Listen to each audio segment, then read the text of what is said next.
Welcome, admins and staff. And today, we'll show you the whole workflow ng ating student services system. To start, kapag lagi nyo po, ang bubungad sa inyo is itong dashboard natin. So, sa dashboard, makikita natin yung datas na kung ilan yung good moral request na pending, yung mga receipts na kailangan nating i-approve, kung ilan, mga settlement, kung ilan yung may need pang i-settle na violation, mga reports na kailangan i-approve, mga awards na kailangan natin i-approve, and also yung scholarship and organization officers, which is reserved lang for admins only. So, sa baba naman yan, makikita natin yung priority review. So, nandyan lahat ng need natin i-review. So, let's say ito si Cassandra. Need pa natin i-verify yung kanyang payment. So, speaking of which, let's move on sa good moral requests tab where we can manage lahat ng good moral related na request. So, as you can see here, makikita natin lahat ng requests sa system. And yung mga status nila, so mayroong ibang ready for pickup, may ibang ready to print. Ayan. So, we can also filter that by their status. Let's say a student requests a... So, if we refresh this, ayun, nagpakita na siya.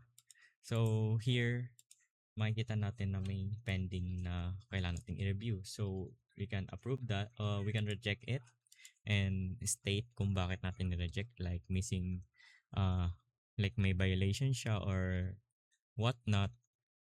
Otherwise, you can approve it. And if we approve, magpa-prompt yan na awaiting payment, which is kailangan i-submit ni student yung receipt picture and receipt yung OR number. So, let's say, sinubmit na ng student. Now, nasabitan ni student. So, if we refresh, as we can see, verify payment na yung status niya. So, we can verify. Ayan. Ito yung sinabit niya yung photo. And we can check also kung tama ba talaga yung in-enter niyang OR number. Is tama naman. So, we can reject receipt. So, kapag magre-reject tayo, need natin ng reason. Otherwise, you can verify this.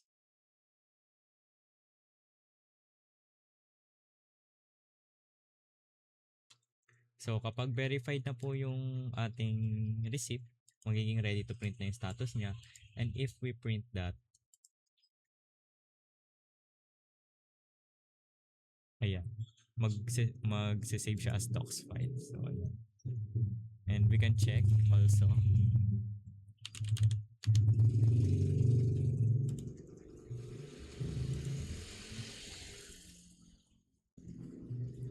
if tama ba yung na-download. Since this is auto-generated document. So, such as that. As we can see here, yung in-input niya sa OR or sa receipt na OR number is nakalagay na dito, and kung sino yung nag-request and kung ano po yung kanyang scores, year and section, etc. And kung kailan din po. This is the OJT format po for Certificate of Good Moral. So, ayan. As we can see, na-print na siya. So, pag ni-refresh natin yan, ready for pickup na siya. So, you can only print once po. And, of course, manonotify din si student na pwede na siyang pumunta sa office para mag-log sa logbook and also to receive the Good Moral Certificate. Another thing you can do here in this tab is upload template. So, sa upload template, since baka may chance po din na magbago yung template ng school for the certificate, you can upload here naman. So, ayan, kunwari ito pong OJT template. So, since dalawa po yung type ng certificate, you need to specify rin kung ano po yung So, in this case, RGT template po siya. So, we have to upload. And ayun po, successfully uploaded na po siya. So, ito po yung format niya. As we can see here. Ayan po.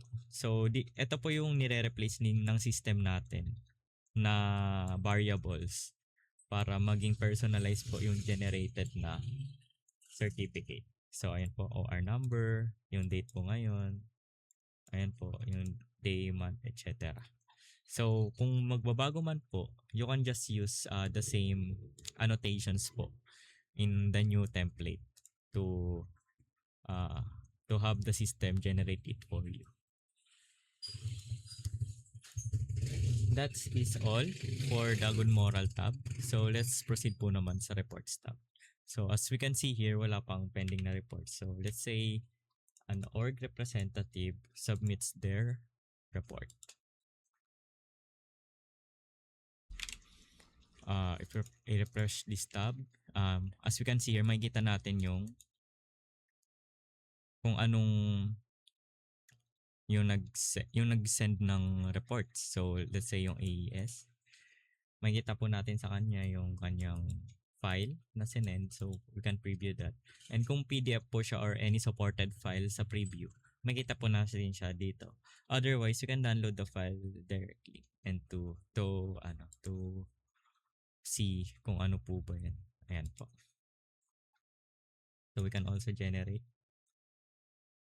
AI summary here.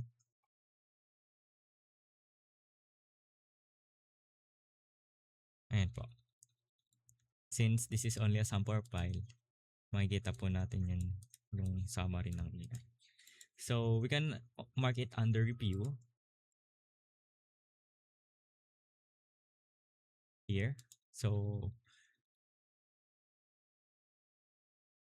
makikita po natin under review na siya. And also, we can preview it again to approve or reject it. So, if you reject it, you need a reason as well. Ayan po. We-prevent niya yan kung walang reason. And also, yung unapproves, which will notify the student na approve na po yung ano. And lahat po ng approval is makikita naman po natin dito siya sa history, reports history. Ayan po kung ano po yung file na sinend nila, etc. And here sa events naman po. Sa events tab ng reports tab. So makikita natin dito lahat ng events. Ayan. So let's say dito muna tayo sa pending. Let's say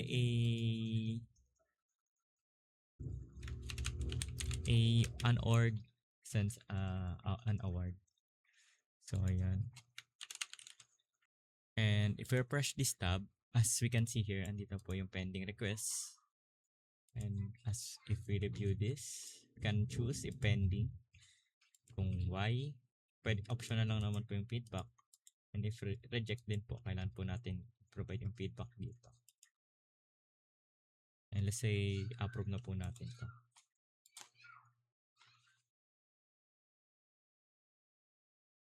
As we can see here, naka-save decision na siya. So, mawala na po siya sa pending tab. You can see it here po. And you can preview din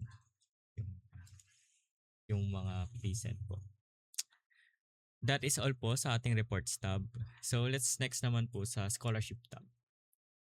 Here in the scholarship tab, marami pa tayong makikita ditong data. So, this is, ito po, separated po to per scholarship.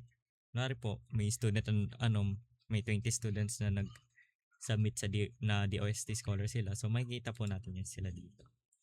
And that's the same po for any other scholarship din. And also for non-grantees. So, we can filter them here. Yan. Kung masyado pong marami.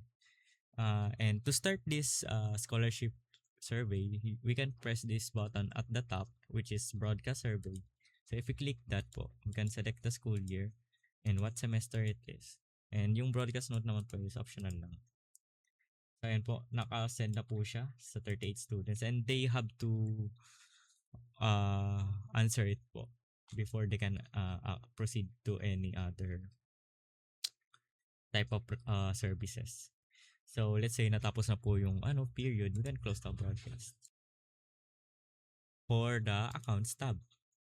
Now, here in the accounts tab, makikita po natin yung lahat ng account. So, we can add a staff professor admin account here. Sample.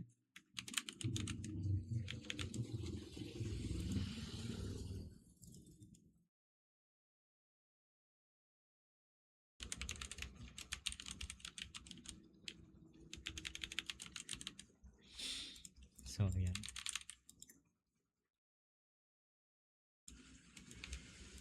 Ayan po kapag may ano na po siya, hindi po niya yan sasag. Ayan. May mga validation po tayo dyan. As you can see here, na-add na po siya. So, we can edit that user.